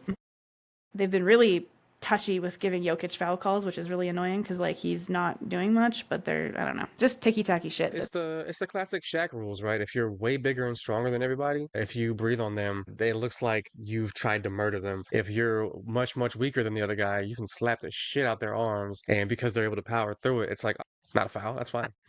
Yeah. Yeah, exactly. And I mean, you see that on Jokic's arms. He literally has like giant fucking gashes. Like his triceps looks like he got mauled by like a dinosaur. Like it's pretty crazy. It's like he fought a bear every game, and he's not getting to the free throw line. Not that he's been very good at the free throw line either. He's been struggling so hard. I actually think he's injured. Yeah. I remember watching a game near the end of the season, and he like hurt his elbow in the game. And then since then, he's been wearing that shooting sleeve, and his shot's been like a little wonky. He's still getting numbers because he's Nikola Jokic, and he's just gonna do that. He's gonna find a way. But it's I don't know. I'm curious how much more the the Thunder can throw at the Nuggets, or if the Nuggets have thrown everything at them defensively, and if Jokic is now maybe, synthesize that information. The computer that is his brain has officially mapped everything again, or if the Thunder still have more. It was funny because on the Zach Lowe show yesterday, they were talking about how Dagnall's still using a pretty big rotation for that. He's playing 10 guys, and they're like, the biggest playoff adjustment most times is like, you just need to play fewer guys. Like, this is a very Budenholzer-esque, like, we're not playing our best guys the whole game situation because we're confident we have enough depth, even though realistically you should probably just play your best guys more. They can handle it. Like, they're your best guys. They should be able to. So that's really interesting. But Yeah, the Thunder is still kind of playing with their food. It's like Shea is just going for that like kill shot every time. It's just like really young. It's kind of just clearly immature basketball, right? Like the teams that come back, like the Nuggets or the Knicks, like you see it because it's like they're not going for the kill shot on every play. They know they can only cut a lead down by like, five at a time, right? Like just go for the easy goal. You just need a bucket, get a stop, get another bucket, get a stop. Like best way to eat an elephant is one bite at a time. Like that's like how you get through it. Whereas like the Thunder, I think, are just kind of like, okay, we're up by a lot. Let's end this now. Let's get that dagger. It's like they've played too much 2K, and they understand. If you've got that like momentum swing in the street ball, where it's like if you get over a certain point, you end the game early. It's like that's what the Thunder think it can You got happen. the But on like, fire icon like NBA shit, yeah, where it's like, oh shit, we're up by 10. Now I can hit a step back three from 35 feet. exactly. That's kind of like they're like sick. Like we've got the momentum meter on our side. Let's just end this now. We'll get off the court early. And it's like, nah, guys, you still have to play the whole 48. Yeah, yeah. There's no game breakers. They're not. You're not gonna take Yeah. 7 points off the Nuggets score. You know what I mean? That's not how it Yeah. works. Yeah, yeah. This is not video games. This is actually real basketball, and you have to beat Nikola Jokic 4 times out of 7, and it's pretty fucking hard to do that. So have fun. But it's been good. It's been like a really good series. I hope it gets to 7, to be honest, even though I'm not quite sure that I will survive it. Years will be taken off my life. Watching the Nuggets offense at times has made me physically ill. It's been disgusting. Actually, both offenses, like that game on Sunday, was actually just disgusting. It was horrible. That was ugly for sure. It was gross. And I mean, the fact it was a 36-hour turnaround, so I can't really blame either team for sucking, frankly. But it's really too bad because the Nuggets should have gotten that one, I think. They just couldn't buy a bucket down the stretch. At all. Yeah. Yeah, I was rewatching the second half of the game and I was like, ugh, you had this. You were so close. But I don't know. I still think the Thunder probably should win. They are the better team. But this is definitely one where it's like never underestimate the heart of a champion in a way that I could never say about the Boston Celtics. I feel like they just don't embody that the same way the Nuggets do, where it's like they are the last West, they're the last winner from the West. So like it's kind of appropriate that the Thunder have to go through them to actually get to the real rounds of the play, like the really serious, like, winning trophies rounds of the playoffs. So I think it's kind of poetic that they have to get through Denver. So we'll see, but go Nuggets, I guess. I'm gonna live that Nug life. You're as a Canadian, you're taking Jamal Murray over Shea Gilgeous-Alexander. It's more like Rocky Mountain regionalism. Okay. I'd rather root for the Rockies than fucking Oklahoma. I don't know. It's just I I've been to Oklahoma a couple times. I'm not super fond of it, if I'm being completely even honest. though Alberta is probably more similar in some ways to Oklahoma culturally, It is. it It is. I mean, we're actually pretty culturally similar to lots of parts of Colorado. Denver is like an exception, but Yeah, Denver and like maybe Boulder are like the exceptions to the rule, I think, as far as Colorado goes. The rest of it Colorado's is very Midwestern. yeah. So we fit that vibe, but yeah, it's at the end of the day, it's not even about Jamal Murray. I'm definitely just a Jokic person, so Jokic over everyone. But yeah, it's been, I don't know, the NBA playoffs have been good so far. The second round has lived up to giving better basketball than the first round, which most, like we talked about last time, could have been an email. So this has been We got nice. Miami. We got Miami the fuck out of here. And the Grizzlies. Thank God, man. I've never been so happy to see a team get eliminated in my life. I'm like, please, just mercy. Just, there's got to be a mercy rule. Like, this is too much. Yeah, you go up three and two of them are by 30 plus. Just call it, man. Just call it. To end it. Yeah. I Yeah. mean, you got beat so bad that the Cleveland Cavaliers made a shirt that said the diff. Come on. The worst playoff shirts were created because you got beat by so many points. That's tough. Tough. Fucking embarrassing. Well, I guess that's like all the playoff series. So, anyways, there's some like a lot of other random crap has happened in the NBA since we talked, including the Giannis trade, as you mentioned. Kind of weird. End of an era. A little sad that he wants out, but I get it. I don't blame him. Yeah. Not mad, just sad. Yeah, he wanted to be there forever, but it looks like there's no real route to contention anytime soon if he's going to stay there. Like some people suggested, oh, maybe next year be kind of a dead year, and then the year afterward they can retool, get out of Lillard's contract, whatever. But it's just not going to They have happen. nothing. If They have no he assets. no, No, there's nothing worth trading. There's nothing really. You're not going to build that team through free agency either. So like, if you want to contend, they got to get the fuck out of Milwaukee. Which I'm sure a lot of people would love to get the fuck out of Milwaukee. No disrespect to that city, but like a lot of people, I'm sure would rather live somewhere else. Nothing So particularly remarkable. it's just a matter of who can. Is Milwaukee just going to say, hey, he's going to go down with the ship? He's our guy. You know, we're going to do anything we can to make a 500 team around him, or they're going to say, hey, we're going to take this blessing that is this incredible player and try to jumpstart a rebuild because building through the draft is really the only way you can build if you're Milwaukee. The But that's challenge is just just not a city people are trying to be at. they just don't have any picks, and they have no means to get their own picks back. It's not Yep. like Houston or Brooklyn, who or I guess it was Brooklyn, who could claw back their own picks knowing they were going to be bad. Like they could claw Hmm. them back from Houston a little bit. The Bucks have nothing. They have no leverage. They have no picks. They have no money. They are the definition of scrubs. TLC would warn you against picking the Bucks. You know, the Bucks are hanging out the best friends ride, so we're not into that. And I don't blame Giannis for leaving, and honestly, are wanting to leave. And I don't really blame. I don't think Bucks fans do either. I think Bucks fans are probably at peace with it. He brought them a championship, Yep. and you can never take that away. And I think Giannis will always be kind of like Dame in Portland. It's interesting that their situation is ending up kind of similar, Yeah. except Giannis is, I think, still much more at the peak of his prime. Dame kind of deteriorated faster than I think anyone really expected, to be honest. I thought his game would age a lot better than it did, but the lack of defense, I think, just became a bigger problem than anything else. So Giannis, I think, would be good pretty much anywhere. It's interesting to know how many teams are able to actually trade for him. But the draft lottery, like we mentioned, could influence things. I don't know that anyone, unless the Dallas Mavericks are trading that pick, which they are not, I would assume. I don't think anyone's really interested. I don't think the Bucks would be interested in the number 2 pick necessarily. They might, but they would need more from the Spurs. Hmm. And anybody else, I'm not really sure about either. They're probably not. The Sixers need the number 3 pick, which I guess we should just talk about the draft lottery results low-key as well. The Sixers getting into the top 4 was interesting and annoying, low-key. Goddamn Philadelphia. The Wizards dropped to like 6, which 5th. is absolutely hysterical. I think they were 5th. Yeah. The Hornets were top 4 too. Because the top 4 was Dallas, San Antonio, and then the Sixers, and then the Hornets, I think, and then the Wizards were 5th, and then the Raptors got 9th, and I don't remember who's in between 5 and 9 because I don't care. Well, that's not true. I do care, but I just don't remember. Lots happened. No, Wizards 6th. Oof, who got 5th then? Utah. Right, yeah, the Jazz professionally. Yeah, at the number 1 odds, they fell all the way to 5th. Tough shit.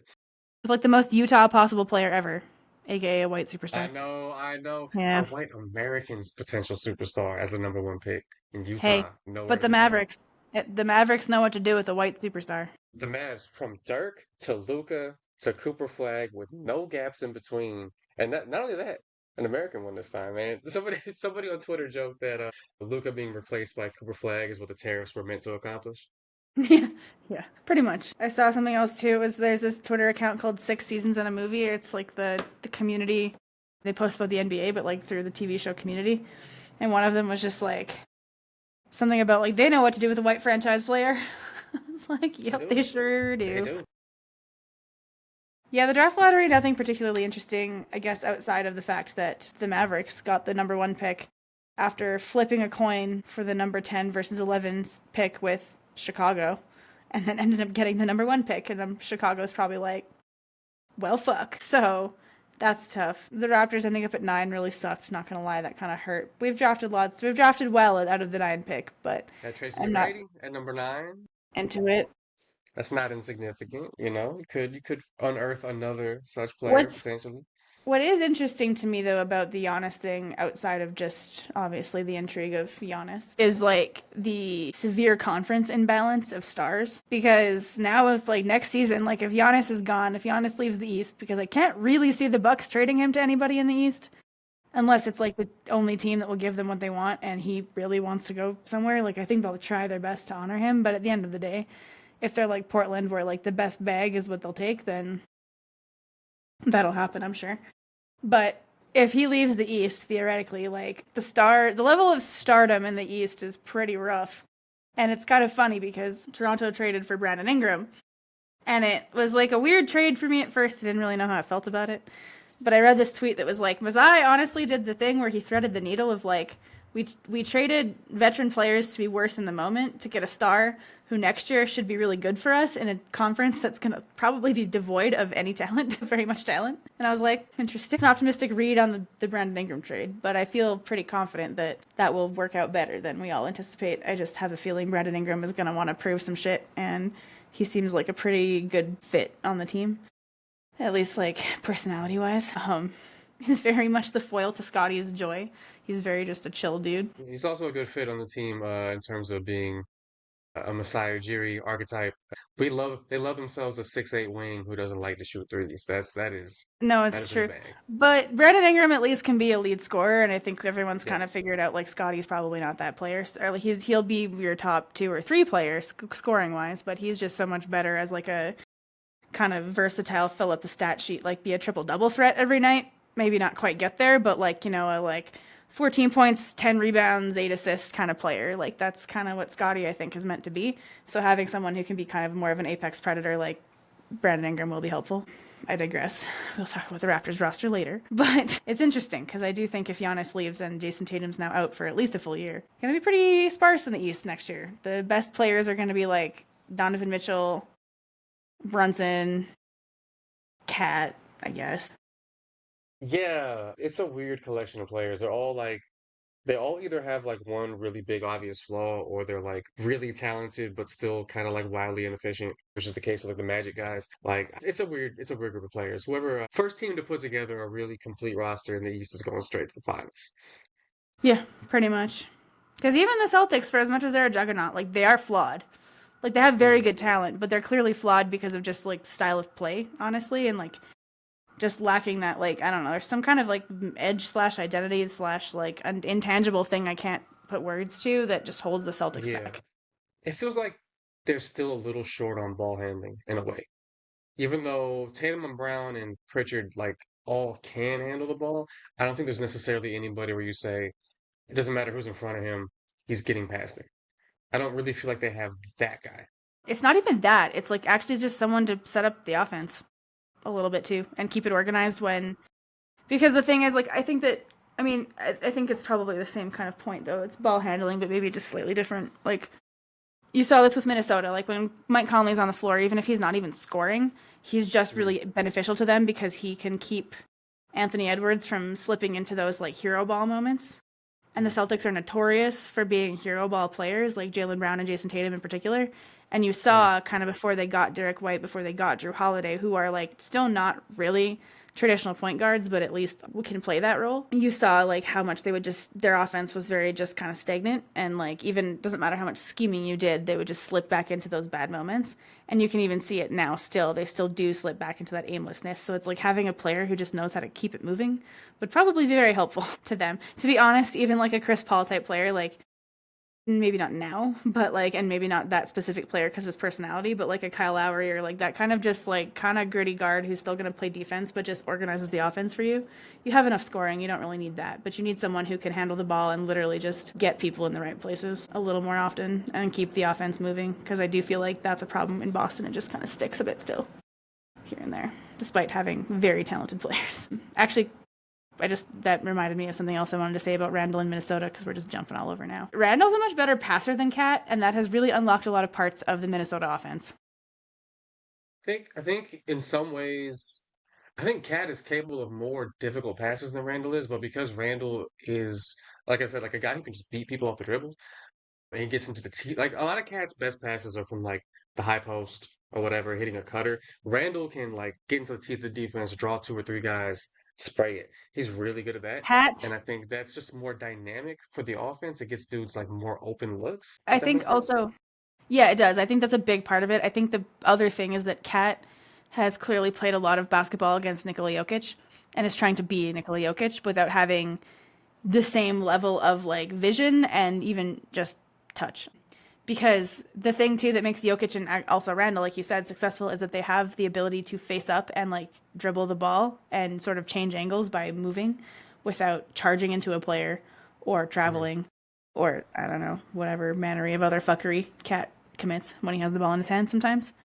Not that he does it all the time. I don't want to, rag on Cat too much. He's very, very good. But there's a lot of moments where you're like, when he gets the ball, I'm kind of like I get a little tight. I get a little nervous. Whereas like, because he just, I don't know, I think he's just played against Jokic too much and just thinks that he can beat him. And it's like, you are talented, but you need to simplify it a little bit. Randle just makes simple passes. I think Cat's trying to go for that, like, kind of flashier, and not necessarily intentionally, but it's just he's trying to go for the harder pass sometimes too. Mhm. And yeah, being able to dribble the ball consistently without knocking people over or falling down helps significantly in doing that. Yeah, Randall does love an untimely charge from time to time, but also so does Cat. And Not as near as much Cat though. the difference is that Randall is more likely to knock people over in a positive and productive way because he Yeah. plays that good ass bully ball when he's Yeah. on. He will drop his shoulder into you and throw you entirely off the TV screen. And either he'll draw two extra guys and kick it out, or he will dunk that shit in your face. So that's one of my favorite things about Julius Randle is that when he decides he wants to get to the basket, unless you are completely squared up with him and you have the perfect angle, he's gonna get to the basket. He'll get Yeah. there. 100%. And that's the thing that, like, Cat, when he charges into people, it's just him kind of flailing and doing weird shit. When Randall charges people, it's like, well, he was actually getting to the basket and doing something useful. Annoying, but easier to deal with, and also less frequent. Like, Cat is very prone to just weird, like, his limbs just kind of flail in a way where you're like, huh. Cat's such an interesting player because he's wildly skilled, but also looks incredibly goofy at all times. Like you'll He see looks him like hit the like Hunchback of three Notre Dame. crossovers. Yeah, you'll see him hit like two crossovers into a step back three from like 25 feet, but it won't like look cool. And you're just No. like, it almost looks like he did it by accident, but he can do it consistently. It's just like he's just kind of Huh. a strangely built guy in some ways in the way he moves. But He hey, he can fucking hoop.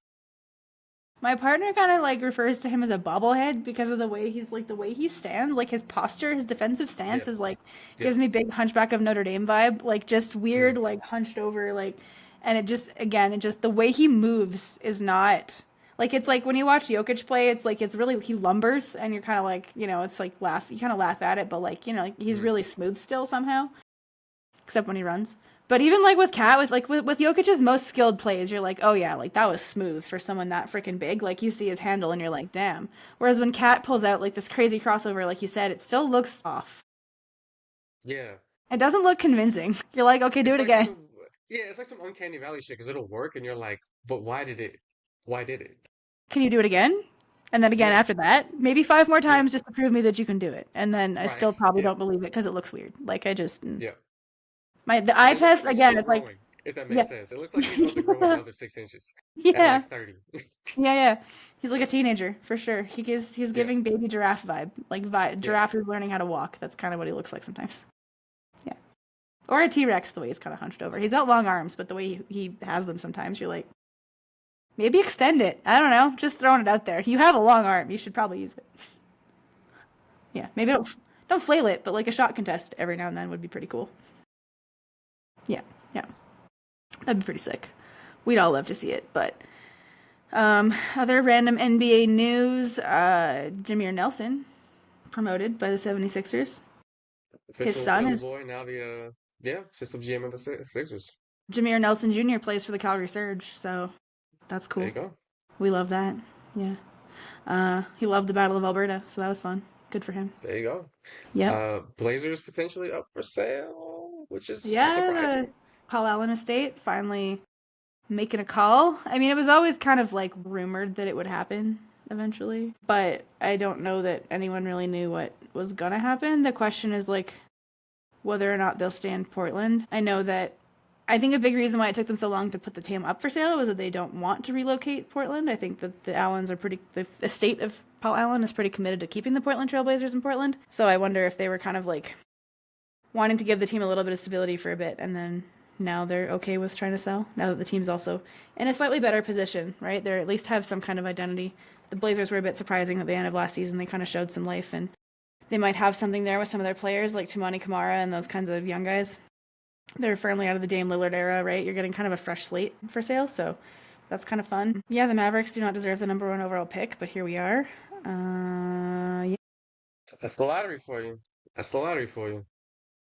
Part of me thinks that the flattening the draft odds hasn't actually done anything other than just kick the top three, like the worst teams actually out of the top pick, and that's about it. Because like since the lottery odds were flattened, the worst teams in the NBA have actually not won very high picks, and it's kind of funny.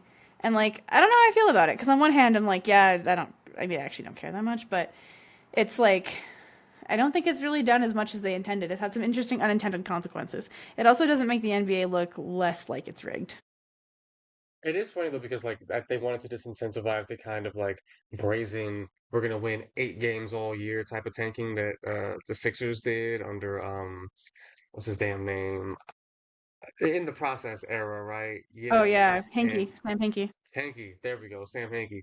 But it and you know if you only get a 14% shot at all that, then yeah, sure, I guess. But it is funny when a team jumps from like 1.8% chance and wins the lottery. It reminds me a little bit of when the Bulls won it to get Derrick Rose. I think they were like the ninth best odds or something like that, and they shot up. They were already a playoff team with multiple good players. They already had a good point guard too in Kirk Heinrich.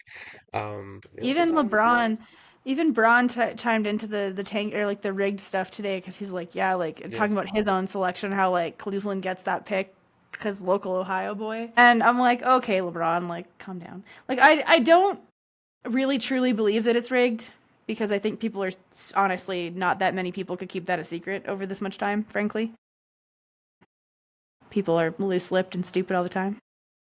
But on the other hand, like it wouldn't necessarily. It doesn't feel not rigged sometimes, you know? Like I don't think it is, but I also there's also no way that an organization as large as the NBA has no corruption. I'm sorry. No governing body, government, like country government or like sports governing body that big can have zero corruption. It just is not the case. We're saying that the Nike deep state pulled some strings to get Nico Harrison the number 1 overall pick to I don't pair know. I don't Cooper have Flag to pair the Great White Hope with Kyrie Irving. I don't have strong conspiracies to like lean into. I just firmly believe that there's no way that there can be no corruption in a league Yeah, like the NBA. So yeah.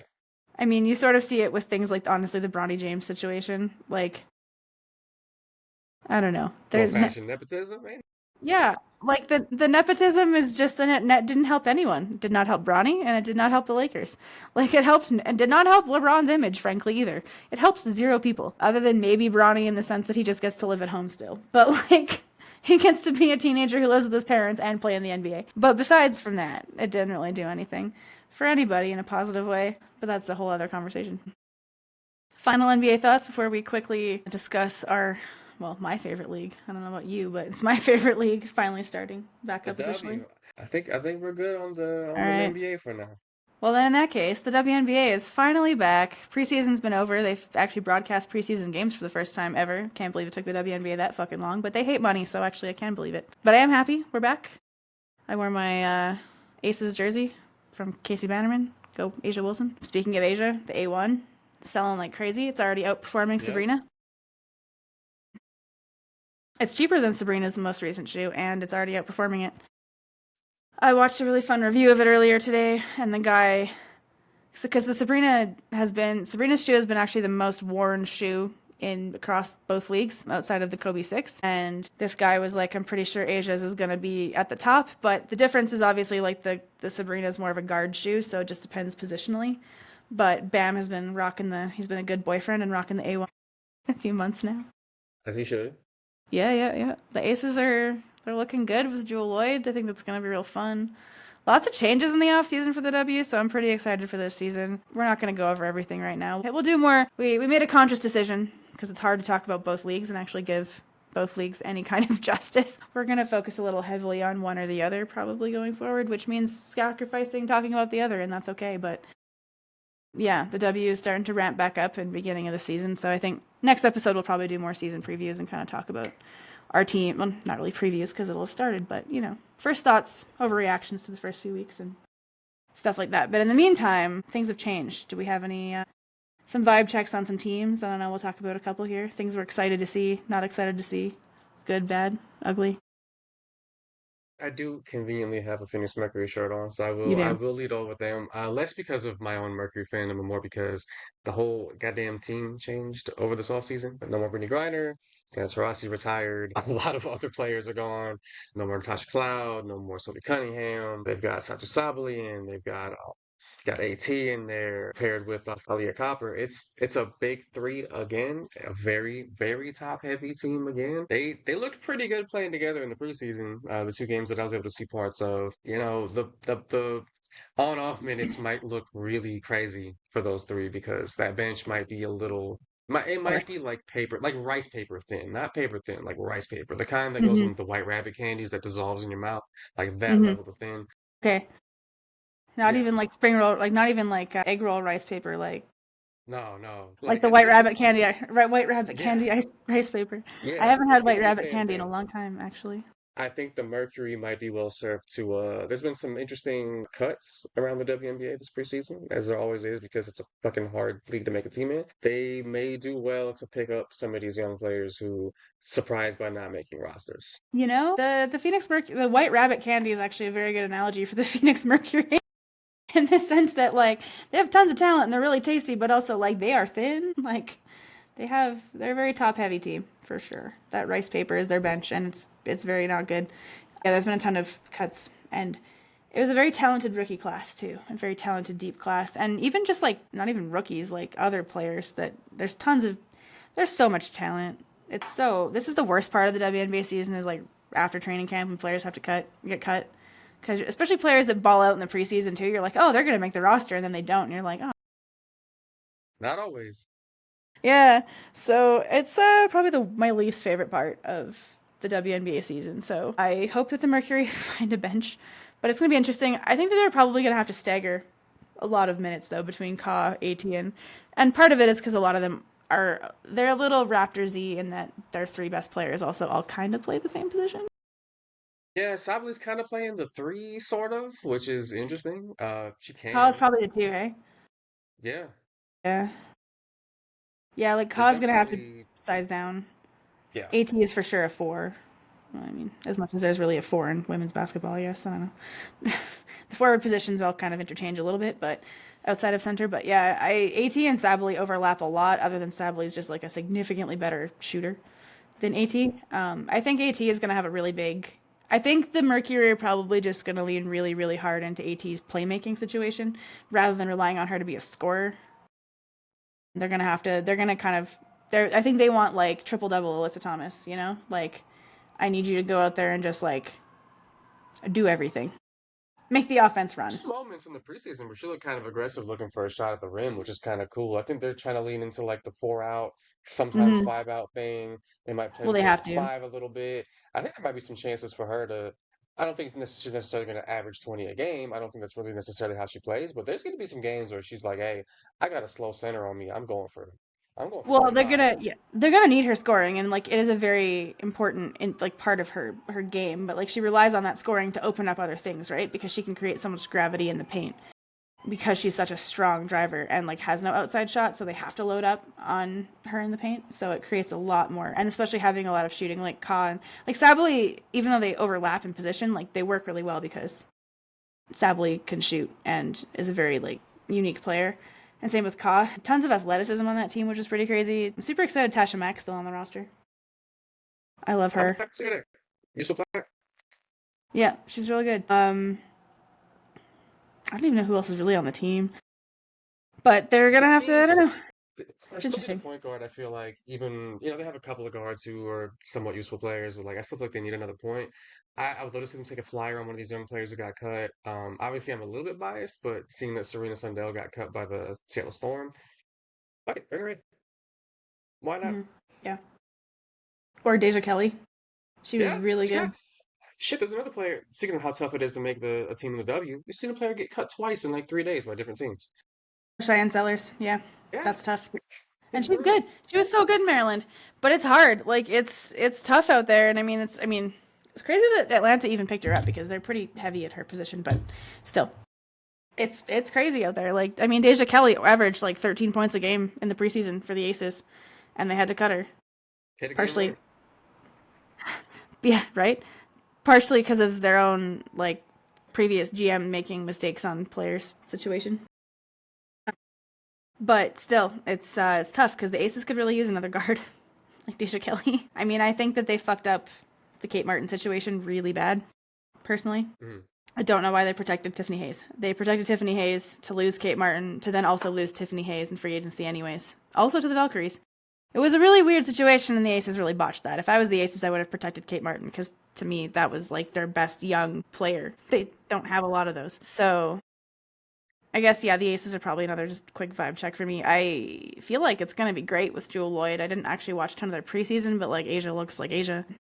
They look really good. But I'm also still worried about depth, as always, with that team because they just don't have a lot in the pipeline at the moment. They acquired Dana Evans. I didn't get to see much of her preseason, but I feel optimistic she'll be hopeful. But the fact that they just have players like Kirsten Bell and those kinds of players that just sit on the bench and don't do a lot, even though they have opportunities to do things, and they haven't really developed, it's been a little bit challenging for the Aces to find that depth. But I think that Jewel Lloyd's going to add a whole other dimension to their team, which will be fun. I'm a little curious about spacing because she doesn't exactly shoot a high volume of threes, and neither does Chelsea Gray necessarily. Jackie Young is going to have to shoot real well. They're going to have to rely on the fact that her shooting has improved, which it has, but she's going to have to put that to the test this year. Losing Kelsey Plum in that sense kind of sucks. Different offense for sure. Going to be a lot more mid-range heavy, I think. I hope Asia steps out to three. She's going to have to step out to the three-point line a little bit more this year, I think, too, potentially, to kind of just make the spacing work. Because otherwise because really their backcourt is like two very mid-range heavy guards in Jewel Lloyd and Chelsea Gray, but both of which are very smart, talented players, so I have no doubt they'll figure it out. Yeah. Any other vibe checks for the W? I gotta ask how your Sky are looking. I know Vandersloot's back. Yeah, Courtney's back. Actually, shout out to the Vanderquegs. They just had a baby, so that's where Allie's been. That's where the other half of the Vanderquegs has been. So congratulations to them. Very happy for them. Yeah, having Sloot back is super nice because the team looks organized. I forgot we had Beck Allen, so that made me happy because she's awesome. Made me unhappy. Really sad she got hurt in Phoenix last year because I think she was really a game changer for them. But it was interesting because Beck Allen was interviewed about playing the Sky last year, and she's like, the Sky looked like they were aimless and had no identity, no like anything. They didn't know what they were doing on most of their plays, and she's like, it's been a big change being here this year with like different coaching. So I wonder to some extent if, I don't know. I know a lot of stuff went wrong with Teaspoon. I still don't think it was all her fault, but I feel more optimistic that having some veteran guards is actually good. I was a little scared about I was a little disappointed in the Ariel Atkins trade just because I wanted the excitement of picking in the top 5 again. Mm-hmm. It's just fun when you're a fan. Like the draft is what you have to look forward to some extent. But especially because Chicago's a bit of a ghetto organization, so getting free agents can be a little challenging occasionally. We didn't even give Candace Parker a locker with her name on it. Like, what are we doing, guys? Do better. But they have a practice facility being built, so I guess that helps. But yeah, I forgot about some of the players that joined us, but having veteran guards, I think, will be really helpful for having with young bigs, right? Especially just Courtney Vandersloot doesn't need to score. She's not there to score points. It would help if she would shoot the ball, but she's not there to score points. She's there to make sure that Camilla and Angel can get the ball in advantageous positions. Angel looks like the work with Lisa Leslie has been working out pretty well. She looks a little better at the rim. Her touch is definitely a little improved. She's going to be a bit more than a rebounder. I know that that's something that Tyler Marsh has kind of set out especially to do. Camilla looks like that season in China was really good for her. She looks amazing. So, I don't know, the Chicago Sky look good. I have a feeling we could, I don't know, maybe push for the playoffs if everything goes right. But at the very least, I feel better about the development of our two young stars in Camilla and Angel. I feel better having some older guards who aren't as volatile. Just less volatile guards in general, I think will be good because our guard situation last year was messy, especially with the added weirdness of the Kennedy Carter situation. I don't know how else to describe it. I don't know. The vibes were very off last year, especially the way things ended the year before that, even with James Wade. Like, the vibes have been off for a couple of years, really, so it feels like maybe we're turning a corner.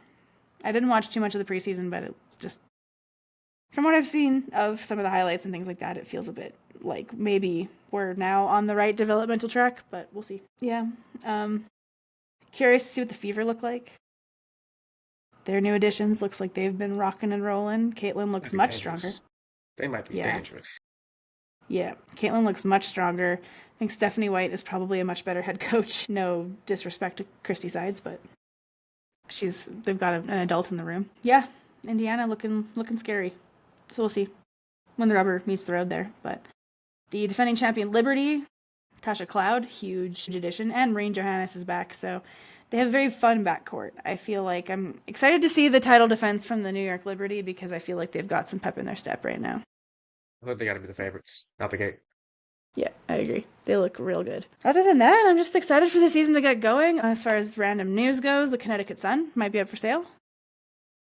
The Hey, league's least interesting franchise might be moving. the team in one of the most random locations of any major pro sports franchise in North America play at the Mohegan Sun Casino in, I forgot even the name of the town, Connecticut. I've been there and I forgot the name of the town, which tells you how. Uncasville. There we go, Uncasville. Population, I think 20,000 if memory serves. Yeah, I don't know. Yeah.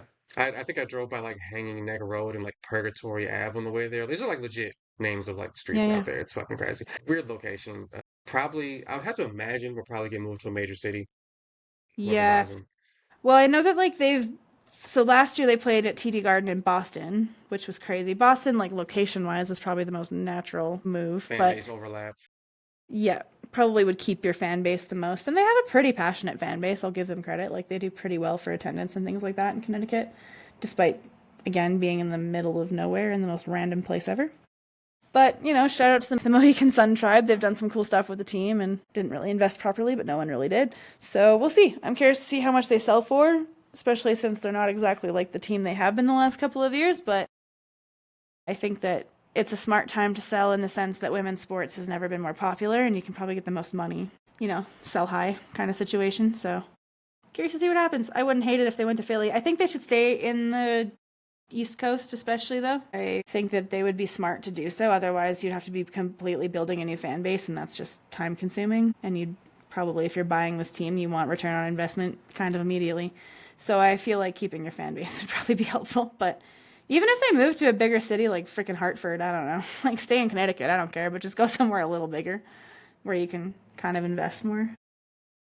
Shit, even New Haven would be a step up size Yeah. wise from Uncasville. Right. Try and get the Yale women's basketball crowd. Yeah, they already got New Haven's signature pizza place serving at Mohegan Sun, so they might as well just complete the circle there. Yep, yep.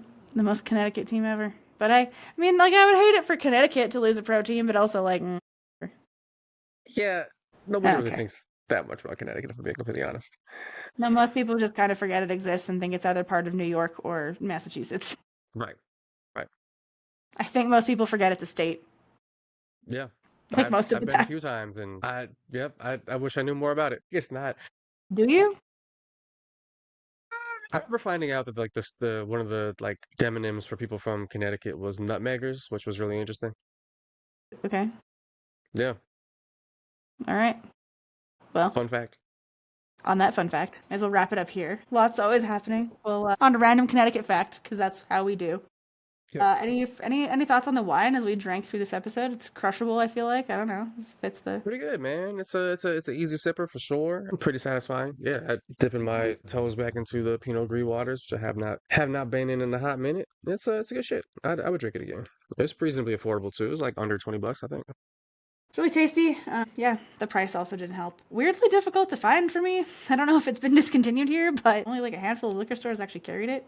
So it could just be a shortage, but it's quite tasty. And yeah, highly recommend if you're stressed for the playoffs, you get you some of this Pinot Gris. It'll help. Or make it worse. I don't know. Depends on how alcohol hits you, but you'll have fun. You'll have more fun getting wine drunk. Could be more Nice. chaotic, but more fun. I don't know. Yeah, well, in the meantime, follow us on Instagram, TikTok, etc. Please review and well, I don't even care about the review. Just like a 5 stars on wherever you're listening to this would be pretty sick. You don't even have to type words; just hit the 5 stars, or don't. We're not your parents. I don't know, but it would help. Tell your Yeah, friends. we find us on socials. We are at Wine and Dime Pod on all of them. Pretty easy to find. Except don't mistake us for the Wine and Crime podcast that exists. Yeah, nothing illegal happening on this one as of yet. Like we have not crossed that bridge. No, ideally we won't cross into the crime. That would be weird. Yeah, not on video. That's crazy. That's irresponsible. Irresponsible. Yeah, so on that note, yeah, hit 5 stars, rate, review, listen, subscribe, send links to your family, whatever. Talk about it to everybody. We would really appreciate that. Screen print our logo on some t-shirts if you must. If you must. We're okay with piracy. We'll give you the rights. We won't sue you. Yeah. Free Yeah. advertisement is good. Frankly, we don't have the money to sue you.